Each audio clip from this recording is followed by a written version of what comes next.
اور آیت کا ابتدا دیکھیے کیسے ہو رہا ہے۔ الذین یأکلون الربا، وہ لوگ جو سود کھاتے ہیں، لا یقومون، قیامت کے دن وہ کھڑے نہیں ہو سکیں گے، الا کما یقوم الذی یتخبطہ الشیطان من المس، مگر اس شخص کی طرح کھڑے ہوں گے جس کو کسی آسیب نے چھو لیا ہو، شیطان نے چھو لیا ہو، جس پر آسیب ہو، جس پر سایہ ہو، یعنی ایک خبتی شخص کی طرح کھڑے ہوں گے۔ خبتی شخص اس کو کہا جاتا ہے جس پر بری چیزوں کے اثرات ہوں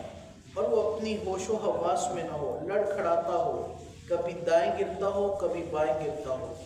فرمایا جو سود کھانے والے ہیں قیامت کے دن اللہ کے سامنے نہیں کھڑے ہو سکیں گے۔ ہاں کھڑے تو ہوں گے، ان کی اس وقت طبیعت کیا ہوگی؟ فرمایا اس خبتی شخص کی طرح جو لڑکھڑاتا ہے، کبھی ادھر گرتا ہے کبھی ادھر گرتا ہے، جس پر آسیب ہوتے ہیں، جس پر سایہ ہوتا ہے، جس کو شیطان نے چھوا ہوتا ہے اور وہ اپنی ہوش و حواس میں نہیں ہوتا۔ فرمایا ذالکا، اب اس کی وجہ بیان کی کہ یہ کیوں ہے۔ ذالکا بأنہم قالوا، اس لیے کہ وہ کہتے ہیں انما البیع مثل الربا، کہ یہ جو سود آپ کہہ رہے ہیں یہ بھی تو ایک بیع کی طرح ہے، خرید و فروخت کی طرح ہے، اس میں کون سی کوئی بڑی بات ہے، اس میں کون سا کوئی بڑا فرق ہے۔ پچھلے دنوں میں نے ایک مسئلہ بیان کیا، اور ایک بار نہیں 2 بار کیا، اور الحمدللہ بابانگ دہل کیا، منبر رسول پر بیٹھ کر کیا، ڈر کر نہیں کیا، اور یہ واضح کیا، یہ لوگوں کو بتایا۔ ایک مارکیٹ پلیس میں بیٹھے ہیں ہم، مجھے معلوم ہے یہاں جمعے پر بہت زیادہ تاجران تشریف لاتے ہیں۔ مسئلہ بیان کیا، بتایا کہ بھئی یہ جو آج کل کاروبار کیا جاتا ہے،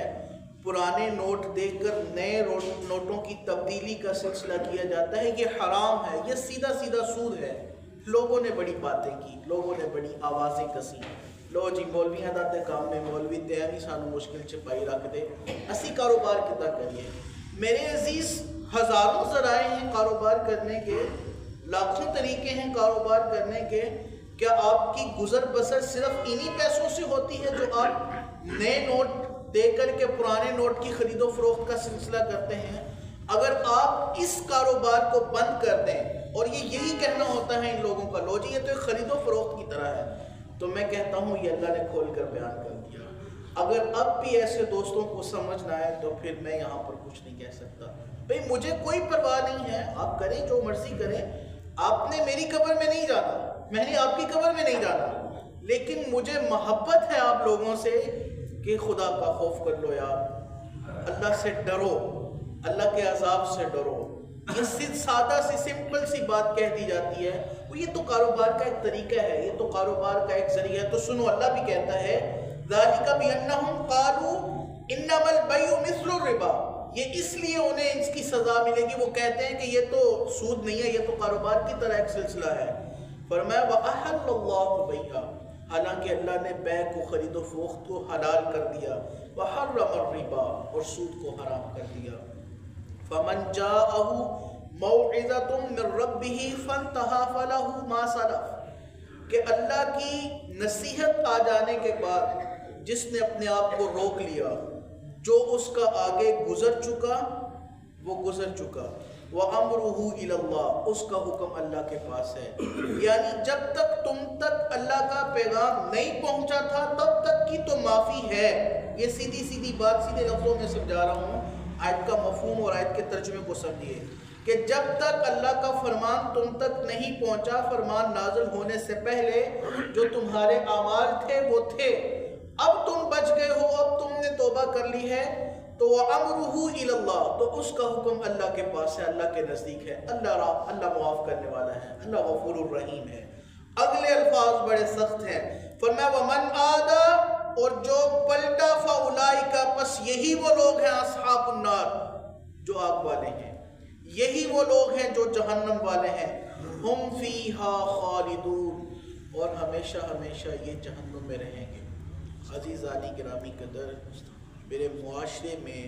جو سب سے بڑی چیز ہے اور اس کو حلال سمجھ کر لوگ کرتے ہیں، اور یاد رکھیے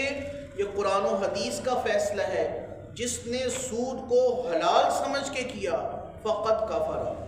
اس نے قرآن کی نص قطعی کا انکار کیا، اور جس نے نص قطعی کا انکار کیا تو وہ دین اسلام پر قائم نہیں رہتا۔ میرے معاشرے میں، میری سوسائٹی میں آج جو سب سے زیادہ گناہ پایا جا رہا ہے وہ سود کا ہے۔ اس میں بڑے بڑے معزز اور شرفاء لوگوں کو بھی میں نے دیکھا ہے،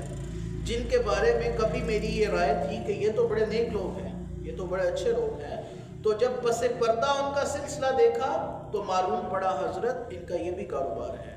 یہ لوگوں کو پیسے دیتے ہیں سود پہ، اور بڑی شفقت اور محبت کے ساتھ پیسے دیتے ہیں، اور جب پھر لینے کی بات آتی ہے تو پھر پورا سلسلہ کرتے ہیں۔ پھر ان کی شرافت آپ اس وقت دیکھیے جب یہ کسی سے سود کے پیسے بٹور رہے ہوتے ہیں، سود کا مال بٹور رہے ہوتے ہیں۔ تو یاد رکھیے ایک حدیث پاک کافی ہے، اگر ایک حدیث پاک سمجھ میں آ جائے، ایک حدیث پاک کافی ہے۔ اگر کسی صاحب کی سمجھ میں یہ حدیث رسول بھی نہیں آتی تو سمجھ لیجئے وہ عقل کا مفلس ہے۔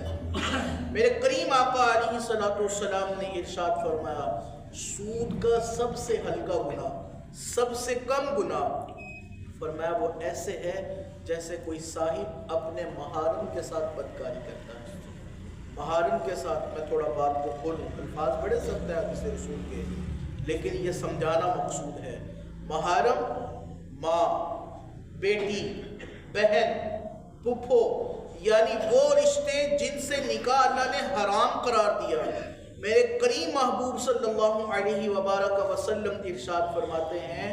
سب سے کم جو گناہ ہے سود کا وہ محارم کے ساتھ بدکاری کرنے کے مترادف ہے۔ اگر آپ بھی کسی صاحب کو سمجھ نہیں آتی تو پھر اس کے لیے میرے کوئی اور الفاظ نہیں ہے، کوئی اور دلیل نہیں ہے، کوئی اور بات نہیں ہے۔ جائیے صاحب، آپ کی اپنی لائف ہے، آپ اپنی لائف کو جیسے مرضی گزاریں، ہمارا آپ سے کوئی لینا دینا نہیں ہے۔ لیکن یاد رکھیے قیامت کے دن جب بارگاہ الہی میں پہنچنا ہوگا اور مجھ سے پوچھا جائے گا، بتا بھائی ذرا تجھے ممبر رسول کی جگہ دی تھی، تجھے مصلی رسول دیا تھا، اور تجھ میں بولنے کی طاقت تھی، تجھ میں سمجھانے کی طاقت تھی، تو نے بولا نہیں، تو نے سمجھایا نہیں، تو میں الحمدللہ بارگاہ الہی میں عرض کروں گا، یا باری تعالیٰ تیرا پیغام ممبر رسول پر چڑھ کر بھی دیا، مصلی رسول پر بیٹھ کر بھی دیا، یک بار نہیں کئی بار دیا، الہی اب تو ہم پر فضل فرما۔ اور زمانے والے کہتے رہے، مارکیٹ والے لوگ کہتے رہے، کوئی بات نہیں، مجھے معلوم ہے ہمارے پیچھے جو مارکیٹ ہے اس میں کاروبار ہوتے ہیں، بات ہوتی ہے، گفتگو ہوتی ہے، سلسلے ہوتے ہیں، لوگ آوازیں کستے ہیں، لوگ تانے کستے ہیں، ارے صاحب برے میاں تمہاری آوازوں کی کوئی پرواہ نہیں ہے، تمہاری باتوں کی کوئی پرواہ نہیں ہے، ہمیں تو سرخرو ہونا ہے آقا کی نگاہوں میں، یہ دنیا کا ہے کیا ناصب، بھلا جانے برا جانے، آپ بھلا جانے آپ برا جانے، لیکن ہم آپ کو بتا کر کے رہیں گے وَمَنْ عَادَ فَأُولَٰئِكَ أَصْحَابُ النَّارِ، جو اللہ کا پیغام آ جانے کے بعد، اللہ کا حکم آ جانے کے بعد بھی اس جانب پلٹا، فَأُولَٰئِكَ أَصْحَابُ النَّارِ، یہی وہ لوگ ہیں جو آگ والے ہیں، وَهُمْ فِيهَا خَالِدُونَ، اور یہ ہمیشہ ہمیشہ جہنم میں رہنے والے ہیں۔ خالق کائنات اللہ عز و جل کی بارگاہ میں مل کر دعا کرتے ہیں، یا الہ العالمین ہمیں سود جیسے گناہ سے بچا لیں، ہمیں سود جیسے گناہ سے محفوظ فرما، تھوڑی پر گزارا کر لیں، رات کو بھوکے سو جائیں، بچوں کو عیش و عشرت کی زندگی نہ دیں، قیامت کے دن نہیں پوچھا جائے گا، نہیں پوچھا جائے گا بڑی گاڑی نہیں تھی تو تمہاری زندگی کیا تھی، نہیں پوچھا جائے گا سکون کا گھر نہیں تھا تو کیا تھا سلسلہ، نہیں پوچھا جائے گا کہ رات کو مرغوں چرغوں کے ساتھ کھانا کھایا تھا تو کیا تھا، بس یہ پوچھا جائے گا کہ بتا تو ذرا پیٹ میں حرام کا لقمہ تو نہیں گیا تھا،